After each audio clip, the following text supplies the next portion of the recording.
ഇന്ത്യക്കെതിരെ ആണവ ഭീഷണി മുഴക്കിയ പാകിസ്ഥാനെ തീർക്കാൻ അജിത് ഡോവലിന്റെ മിന്നൽ നീക്കം. ദില്ലി ആക്രമിക്കുമെന്ന് പറഞ്ഞ പാക് സൈനിക മേധാവി അസീം മുനീറിന് കനത്ത തിരിച്ചടി നൽകാൻ ഒരുങ്ങുകയാണ് ഭാരതം. താലിബാന്റെ വമ്പൻ ആക്രമണം പാകിസ്ഥാനിലേക്ക് ഉടനുണ്ടാകുമെന്നുള്ള സൂചനകൾ പുറത്തു വരുന്നു. ഇന്ത്യൻ അതിർത്തി വരെ പാകിസ്ഥാനെ ആക്രമിക്കുമെന്ന് താലിബാൻ സൈനിക മേധാവി വ്യക്തമാക്കിയിരിക്കുന്നു. അതായത് പാകിസ്ഥാനെ അടപടലം തീർക്കും, പാകിസ്ഥാൻ എന്ന രാജ്യത്ത് തന്നെ ഇല്ലാതാക്കും, ഇന്ത്യയുടെ അതിർത്തി വരെ പാകിസ്ഥാനെ ഓടിക്കും, പാകിസ്ഥാനെ താലിബാൻ മുന്നറിയിപ്പ് നൽകിയിരിക്കുന്നത്. കഴിഞ്ഞ ദിവസമാണ് ഇന്ത്യക്കെതിരെ ആണവ ഭീഷണിയുമായി പാകിസ്ഥാൻ രംഗത്ത് വന്നിരിക്കുന്നത്. ഇന്ത്യക്ക് കനത്ത തിരിച്ചടി നൽകും, ഇന്ത്യയാണ് പാകിസ്ഥാനിലെ ഈ പ്രശ്നങ്ങൾക്കെല്ലാം കാരണം. ഈ പറയുന്ന താലിബാന് ആയുധങ്ങൾ നൽകിക്കൊണ്ട് താലിബാൻ സേനയെ കൊണ്ട് ഇത്തരത്തിൽ ആക്രമണം നടത്തിക്കുന്നതിന് പിന്നിൽ ഇന്ത്യയാണ്.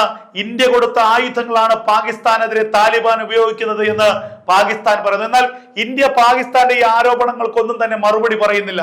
കാരണം ഇന്ത്യക്ക് അറിയാൻ കൃത്യമായിട്ട് എന്താണ് ചെയ്യേണ്ടത് എന്നുള്ളത്. പക്ഷെ പാകിസ്ഥാൻ ആകെ ഭ്രാന്തായി നിൽക്കുന്ന ഒരു അവസ്ഥയാണ്. പാകിസ്ഥാന്റെ എല്ലാ ഭാഗങ്ങളിലും പൊട്ടിത്തെറിയാണ്.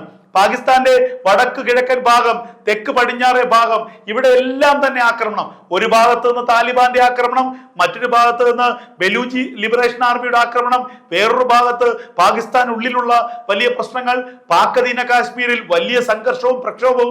ഇങ്ങനെ പാകിസ്ഥാൻ എന്ന രാജ്യത്തിന് സമാധാനം എന്നുള്ളത് ഇല്ലാതായിരിക്കുന്നു. പക്ഷേ ഇതൊക്കെ സ്വയം ഇരന്ന് വാങ്ങിയതാണ് എന്ന് പാകിസ്ഥാൻ മനസ്സിലാക്കുന്നില്ല. എല്ലാത്തിന്റെയും കുറ്റം ഇന്ത്യക്ക് ചാർത്തുകയാണ്. ഇന്ത്യ ഒന്നും പറയുന്നില്ല. പാകിസ്ഥാൻ സൗദിയുമായി കൈകോർത്തു, ഇന്ത്യക്കെതിരെ വലിയ ഭീഷണി മുഴക്കി, സൗദിയുമായി ആണവായുധ കൈമാറ്റ കരാർ ഉണ്ടാക്കി. എന്നിട്ട് എന്ത് സംഭവിച്ചു? താലിബാൻ കയറി പാകിസ്ഥാനെ അടിച്ചു നിരത്തുമ്പോ സൗദി കൈയും കെട്ടി നോക്കിയിരുന്നു, മിണ്ടിയില്ലല്ലോ സൗദി. സൗദിക്ക് അങ്ങനെയെങ്കിൽ ഇരുവരും തമ്മിലുള്ള കരാർ എന്നത് ഇതിൽ ഏതെങ്കിലും ഒരു രാജ്യത്തിനെ മറ്റൊരു രാജ്യം ആക്രമിച്ചാൽ രണ്ട് രാജ്യങ്ങളും ഒന്നിച്ചു നിന്ന് തിരിച്ചടിക്കുമെന്നാണ്. എന്തുകൊണ്ട് താലിബാന്റെ ആക്രമണം പാകിസ്ഥാനിലേക്ക് ഉണ്ടായപ്പോൾ താലിബാനെ എതിർക്കാനോ താലിബാനെ തിരിച്ചടിക്കാനോ സൗദി ഒപ്പം നിൽക്കാത്തത്? സൗദി മിണ്ടിയില്ല, ഖത്തർ മിണ്ടിയില്ല. കാരണം അവർക്കറിയാം പാകിസ്ഥാൻ എന്ന രാജ്യം ഒരു ഭീകര രാജ്യമാണ്. ആ ബിൻ ലാദൻ എന്ന് പറയുന്ന ലോകത്തെ ഏറ്റവും കൊടും ക്രിമിനലായ കൊടും ഭീകരന് വർഷങ്ങളോളം അഭയം കൊടുത്ത രാജ്യമാണ്.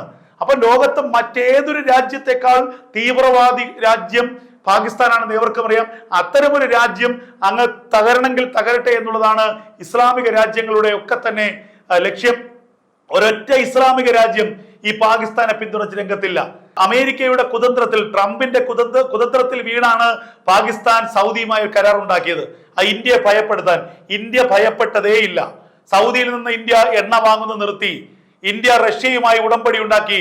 ഏറ്റവും അധികം എണ്ണ ഇപ്പോൾ റഷ്യയിൽ ഇറക്കുമതി ചെയ്യുന്ന രാജ്യം ഇന്ത്യയാണ്. ഇറാഖുമായി നല്ല ബന്ധം ഇന്ത്യ പുലർത്തുന്നു, ഇറാഖിൽ നിന്നും എണ്ണ വാങ്ങുന്നു. അങ്ങനെ താലിബാൻ, അതുപോലെ അഫ്ഗാനിസ്ഥാൻ, ഇറാഖ്, അതുപോലെയുള്ള പശ്ചിമേഷ്യയിലുള്ള പ്രധാനപ്പെട്ട എല്ലാ ഇസ്ലാമിക രാജ്യങ്ങളുമായി ഇന്ത്യ ബന്ധമുണ്ട്. അതുകൊണ്ട് തന്നെ പാകിസ്ഥാൻ ഉയർത്തുന്ന ഈ വെല്ലുവിളിയൊന്നും ഇന്ത്യക്ക് ഒരു പ്രശ്നമേ അല്ല. എന്തായാലും താലിബാന്റെ കൈകൊണ്ട് പാകിസ്ഥാന്റെ അന്ത്യമുടൻ.